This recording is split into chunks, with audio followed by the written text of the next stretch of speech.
Dear Pastor, here's why you need to listen to this group of people condescendingly known as flat earthers.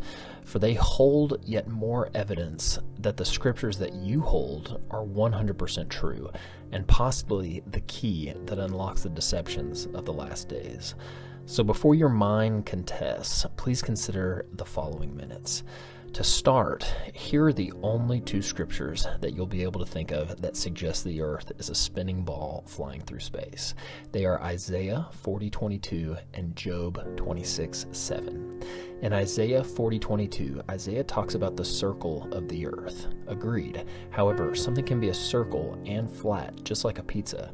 Isaiah uses the Hebrew word for ball in Isaiah 22:18 when referring to something being tossed like a ball. Yet in 40:22 he describes the earth and he uses the word circle. And I'll show you why that is accurate in the literal biblical model. Continuing on, in Job 26:7, it talks about how God hangs the earth on nothing, which again, I agree. However, the Hebrew word for earth only means land or soil, and it's true that it doesn't hang on anything. It's set on a foundation and on pillars, just like it says later in Job 38, and these are God's words, not Job's. Bottom line, we could go into over 200 verses that describe a still, flat earth set on pillars under a solid firmament with water above it.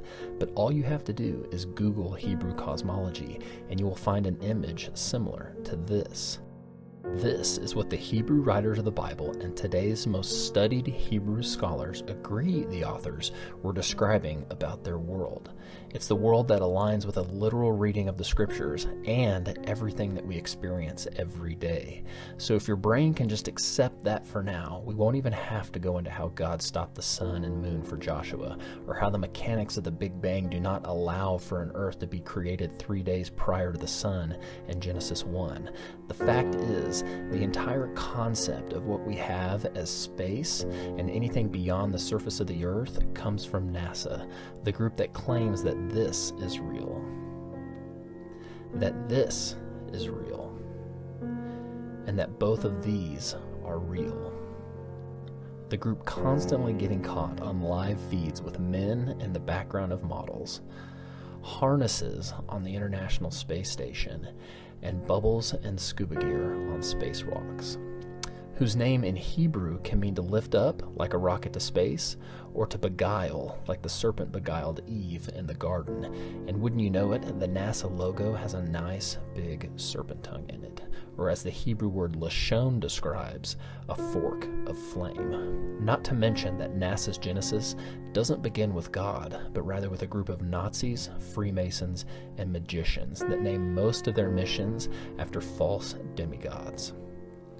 Now, back to the Hebrew concept of the world in which we live. Here is a bird's eye view over the North Pole of the most widely accepted flat Earth map, which also happens to be the flag of the United Nations. You can see how circumnavigation would still be possible from east to west and west to east, and here are the routes of people who claim to have circumnavigated it north to south. You can see how Antarctica is no longer a continent at the bottom of the globe, but rather a continental ice shelf that holds the waters in place. And just like you can't fall off a lake, you can't fall off the flat Earth because of the Antarctic shoreline. Utilizing the fact that it is the tallest landmass by average elevation, it bounds the waters just as described in Job 26:10 and Proverbs 30:4. We see here through the use of high-powered ground-based lenses and infrared technology that ships do not sail over the curve, and that land masses that should be thousands of feet below the horizon suddenly become visible. We see on dry days when the sun doesn't get magnified during sunset that it is not setting due to the earth spinning, but rather by retreating beyond our ability to see, similar to a ship on the horizon due to perspective. So if things like sunrise, sunset, circumnavigation, and not falling off the edge have similarly simple explanations, it's rational to think that your other questions also have simple explanations. After all, people were existing just fine and predicting celestial phenomena accurately for thousands of years before they were told they were on a spinning ball. And just because something appears to correlate to living on a spinning ball does not mean that it's caused by it. Just like when I go eat lunch at noon, my action of eating correlates to the clock striking noon, but the clock did not cause me to go eat. So I invite you to dig deeper into any of these topics and any others that may surface. This video is not meant to be an all-inclusive masterpiece, but rather a sign pointing to a door that needs to be opened. For me, the biggest evidence is not the lack of curvature, or clips of NASA getting caught faking space, or the fact that all their pictures of Earth describe it as an image or a composite. It is the why. In Romans 1, we see that how you can get to know the invisible attributes of God, including his eternal power, through the things that were made. So if you can actually get to know God through the study and appreciation of his creation, of course there is going to be an evil agenda to dilute that. And how do you dilute something? Well, you pour it into something bigger, like infinite space, and you convince people that they are merely statistical probabilities of an ever-expanding, potentially infinite universe, creating a godless religion of scientism, which is diametrically opposed to every line of scripture on page 1 of the Bible. Remember, Jesus rebuked the Pharisees, telling them that they could discern the face of the sky and the earth, but they couldn't discern the age in which they were living, meaning that their cosmology was correct. And what was their cosmology?